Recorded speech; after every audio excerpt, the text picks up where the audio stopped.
फ़लस्तीन के हवाले से बहुत बड़ा ऐलान सामने आया है। फ़्रांस ने बाज़ाब्ता तौर पर फ़लस्तीन को एक आज़ाद ख़ुद मुख्तार रियासत के तौर पर तस्लीम करने का ऐलान कर दिया है और इस हवाले से फ़्रांस के जो सदर हैं इमानुएल मैक्रोन, उनका एक ख़त भी सोशल मीडिया पर शेयर कर दिया गया है जो कि उन्होंने फ़लस्तीनी सदर महमूद अब्बास को लिखा है। इसके अलावा फ़लस्तीन के हवाले से जो मुज़ाकरात हो रहे थे जंग बंदी के, जो कि दोहा में हो रहे थे, मिस्र और कतर जो हैं जिसकी सालसी का किरदार अदा कर रहे थे, वहाँ से अमेरिका और इसराइल ने अपना वफ़द जो है वो वापस बुला लिया है। इस पूरी सूरत हाल पर आइए एक रिपोर्ट देखते हैं। मशरिक़ वस्ता में मुनसिफाना और पायदार अमन के लिए फ्रांस का फ़लस्तीनी रियासत को तस्लीम करने का फैसला। फ्रांसीसी सदर मैक्रोन की जानिब से फ़लस्तीनी सदर महमूद अब्बास को लिखा गया खत सोशल मीडिया पर शेयर कर दिया गया। फ्रांसीसी सदर ने खत शेयर करते हुए लिखा कि मशरिक़ वस्ता में पायदार और मुनसिफाना अमन के लिए फ्रांस ने फैसला किया है कि वो रियासत फ़लस्तीन को तस्लीम करेगा। फ्रांसीसी सदर फ़लस्तीनी रियासत को कबूल करने का बाकायदा ऐलान सितंबर में अक़वाम मुत्तहिदा की जनरल असम्बली से अपने खिताब में करेंगे। फ्रांसीसी सदर ने लिखा कि हमें फौरी जंगबंदी, तमाम यरग़मालियों की रिहाई और गजा के अवाम के लिए बड़े पैमाने पर इंसानी इमदाद की ज़रूरत है। उन्होंने कहा कि हमें ये भी यकीनी बनाना होगा कि हमास को गैर मुसल्लह किया जाए, गजा को महफूज बनाया जाए और उसकी तामीर नौ की जाए और बिल आखिर हमें रियासत फ़लस्तीन कायम करना होगी। दूसरी जानिब अमरीका और इसराइल ने मिस्र और कतर की सालसी में दोहा में होने वाले गजा जंग बंदी मुज़ाकरात से अपने वफूद वापस बुला लिए हैं। इसराइली वज़ीर आज़म के दफ्तर के मुताबिक हमास के जवाब जमा कराने के बाद मुज़ाकरातकार मुशावरत के लिए वापस बुलाए गए हैं। रिपोर्ट आपने देखी नाजरीन। अब इसी हवाले से एक और बड़ा अहम बयान सामने आया है। मेयर लंदन सादिक खान का बयान सामने आया है जिसमें उन्होंने फ़लस्तीन के हवाले से ये कहा है कि बरतानिया की जो हुकूमत है उसे फ़ौरी तौर पर फ़लस्तीन को एक आज़ाद और ख़ुद मुख्तार रियासत के तौर पर तस्लीम कर लेना चाहिए। उन्होंने कहा है कि बुनियादी तौर पर हमारी जो हुकूमतें हैं वो बातें करती हैं टू स्टेट सलूशन की, लेकिन टू स्टेट सलूशन इम्प्लीमेंट कैसे हो सकता है जब तक हम फ़लस्तीन को एक आज़ाद रियासत के तौर पर तस्लीम ना करें और उस पर इस वक्त जो जुल्म हो रहा है उसको ना रोकें। उन्होंने बेसिकली ये कहा है कि हमारे पास उस वक्त तक फिर बहुत देर हो चुकी होगी अगर कोई फ़लस्तीनी रियासत बाकी ही ना बची। और उन्होंने ये भी कहा कि जो गज़ा के मनाजिर हैं वो रोज़ाना की बुनियाद पर खौफनाक से खौफनाक होते जा रहे हैं। वहाँ पर जिस तरीके से इमदादी कैंपों में खड़े हुए लोग जिन्हें ग़िज़ा की तलाश होती है, रिज़्क़ की तलाश होती है और वो वहाँ पर लाइनों में खड़े होते हैं इमदाद लेने के लिए, उन्हें जिस तरीके से मारा जा रहा है, इस पूरी सूरत हाल पर उन्होंने गहरी तशवीश का इज़हार किया है और उन्होंने कहा है कि बरतानवी हुकूमत को चाहिए कि वो फ़ौरी तौर पर फ़लस्तीन को एक आज़ाद रियासत के तौर पर तस्लीम करे।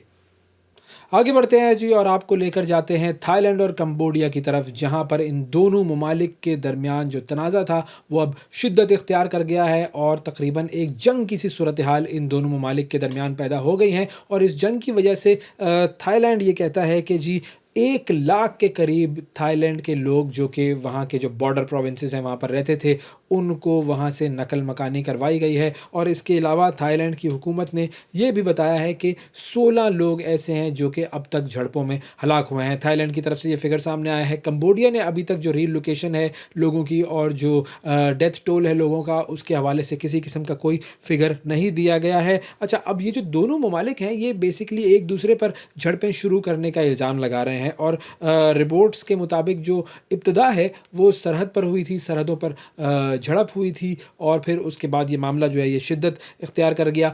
थाईलैंड जो है वो बेसिकली कहता है कि कंबोडिया की तरफ से पहले रॉकेट फायर किया गया था और फिर उसके बाद हमने जवाबी हमले किए थे। अब ये जो तनाज़ा है इन दोनों ममालिक के दरमियान ये कोई नया तनाज़ा नहीं है, ये तनाज़ा तकरीबन 100 साल पुराना ये तनाज़ा है और ये उस वक्त की बात है जब फ्रांसीसी नौआबादियाती निज़ाम था इन दोनों ममालिक पर मुसल्लत था, फ्रांस की हुकूमत थी। फ्रांस ने जब इन दोनों ममालिक को छोड़ा और नए बॉर्डर्स बनाए इन ममालिक के, तो उसके बाद से ये तनाज़ा जो है ये चला आ रहा है। और फिर 2008 में कंबोडिया ने जो सरहदी इलाका है वहाँ पर मौजूद एक मंदिर है उसको यूनेस्को वर्ल्ड हेरिटेज साइट के तौर पर रजिस्टर करने की कोशिश की थी। थाईलैंड में बड़ा एहतजाज हुआ था, फिर उसके बाद जो है वो सरहदी कशीदगी हुई थी और उस सरहदी कशीदगी ने शिद्दत इख्तियार कर ली थी। उसके बाद फिर वक्फे से इन दोनों ममालिक के दरमियान जो हैं वो झड़पें होती रहीं और अब जो हैं ये मई के महीने में ये झड़पें जो हैं वो शिद्दत इख्तियार कर गई थी, जब एक कंबोडिया का जो फ़ौजी है वो मारा गया था झड़पों में, और फिर उसके बाद ये तनाज़ा जो है वो अब शदीद तर होता जा रहा है और दोनों ममालिक जो है वो एक दूसरे के ऊपर वैसे तो तिजारती सैंक्शंस भी नाफिज कर चुके हैं, बहुत बुरे ताल्लुकात हैं इन दोनों ममालिक के। अब देखते हैं कि ये तनाज़ा आगे कहाँ तक जाता है। अब ज़रा रूस की तरफ नज़र डालते हैं, जहाँ पर एक बहुत ही अफसोसनाक सानहा पेश आया है और ये सानहा है एक फ़ज़ाई हादसे का।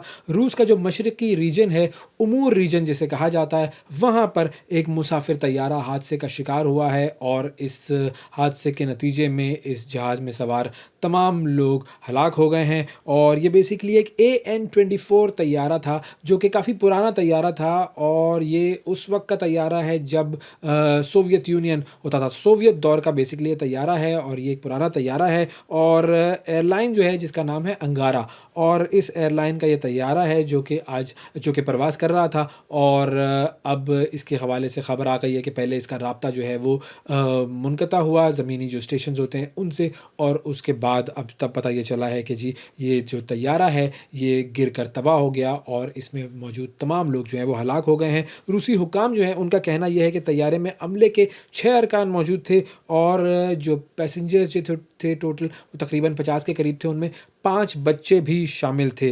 और जो जाए वक़ुआ है, जाए हादसा जो है, वहाँ पर इमदादी टीम्स जो हैं वो पहुँच गई हैं और उनके बयानात के मुताबिक वहाँ पर किसी भी किस्म का कोई भी ज़िंदगी का जो असर है, ज़िंदगी के जो आसार हैं वो नहीं मिले। एक और अफसोसनाक खबर की तरफ आपको लेकर चलते हैं। मशहूर अमरीकी रेसलर हल्क होगन 71 बरस की उम्र में इंतकाल कर गए हैं। वो लोग जो कि 90s में जिन्होंने रेसलिंग WWF की रेसलिंग को देखा वो वाकिफ़ हैं इस किरदार से। हल्क होगन एक बहुत मशहूर रेसलर, उनका इंतकाल हो गया है और इनका इंतकाल जो है वो फ्लोरिडा में उनके घर में हुआ। दिल का दौरा पड़ने से उनका इंतकाल हुआ और उन्होंने गुज़िश्ता महीने अपने दिल की सर्जरी करवाई थी। उसके बाद से उनकी तबीयत मुकम्मल तौर पर सेहतियाब तो नहीं हुए थे वो, लेकिन उनकी तबीयत में ग्रेजुअली जो है वो बेहतरी आती जा रही थी। हल्क होगन जो है उनके बारे में कुछ अगर मैं आपको बताऊं डिटेल्स, 1953 में ये पैदा हुए थे और उनका शुमार जो है वो 1980s और 1990s के मशहूर तरीन रेसलर्स में होता है। WWF जो कि उस वक्त WWF था, अब WWE है, उनके जो सुपरस्टार्स थे उनमें ये शामिल थे। और इनका जो असली नाम था वो था टेरी जीन बॉलिया, और लेकिन वो हल्क होगन के नाम से जाने जाते थे। कई चैम्पियनशिप्स जीती इन्होंने, कई टाइटल्स इन्होंने अपने नाम किए और इनको WWE हॉल ऑफ फेम में भी शामिल किया गया था 2005 में। और अब हल्क होगन हमारे दरमियान नहीं रहे। आगे बढ़ते हैं और प्रोग्राम में रुख करते हैं बरतानिया का, जहां पर स्कूल जाने वाले बच्चों के बापों का एक बड़ा अहम मुतालबा सामने आया है। और ये मुतालबा है कि स्कूल्स में जो सेल फ़ोन्स हैं, स्मार्टफोन्स हैं, उनको बैन कर दिया जाए और इस हवाले से वो एक लीगल एक्शन भी लेना चाहते हैं। इस हवाले से हम बात करते हैं। नवीद आलम हमारे नुमाइंदे हमारे साथ मौजूद हैं बरतानिया से। जी नवीद, बताइएगा क्या तफसीलात हैं? वैसे अब स्कूल में मोबाइल फ़ोन का जो इस्तेमाल है उसको लेकर काफ़ी अरसे से ये बहस जारी है कि बच्चों को स्कूल में इजाज़त होनी चाहिए या नहीं होनी चाहिए। अब तकरीबन जो मौजूदा जो कानून है उसके मुताबिक हेड टीचर्स हैं उन पे ये छोड़ा गया है कि किस वक्त बच्चों को फ़ोन इस्तेमाल करने की इजाज़त है या नहीं है। ज़्यादातर जो पेरेंट्स हैं, जो सर्वे आए हैं उनके मुताबिक पेरेंट्स चाहते हैं कि बच्चों के पास स्मार्टफोन हो या एटलीस्ट फ़ोन हो ताकि किसी भी एमरजेंसी की सूरत में वो उनसे रब्ता कर सकें।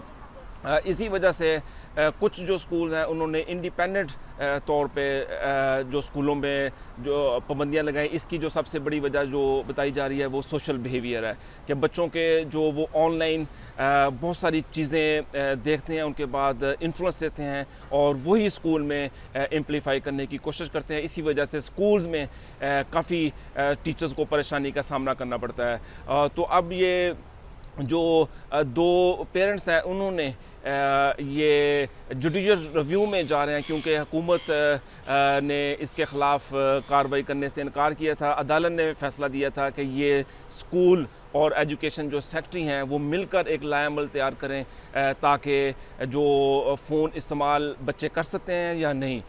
लेकिन जब इस पर पाबंदी नहीं लगाई गई तो कुछ पेरेंट्स जो इस वक्त कंपेन कर रहे हैं कि जो स्कूल्स हैं यानी कि जो 9th क्लास तक बच्चे हैं, 1st to 9th तक, उन पर मुकम्मल पाबंदी होनी चाहिए फ़ोन इस्तेमाल करने पर, क्योंकि वो ज़रा जो एक्स्ट्रा करिकुलर एक्टिविटीज़ हैं वो बच्चे ज़रा उसमें हिस्सा नहीं ले रहे, वो ज़्यादातर बिज़ी फ़ोन पे रहते हैं। जी अवैस साहब।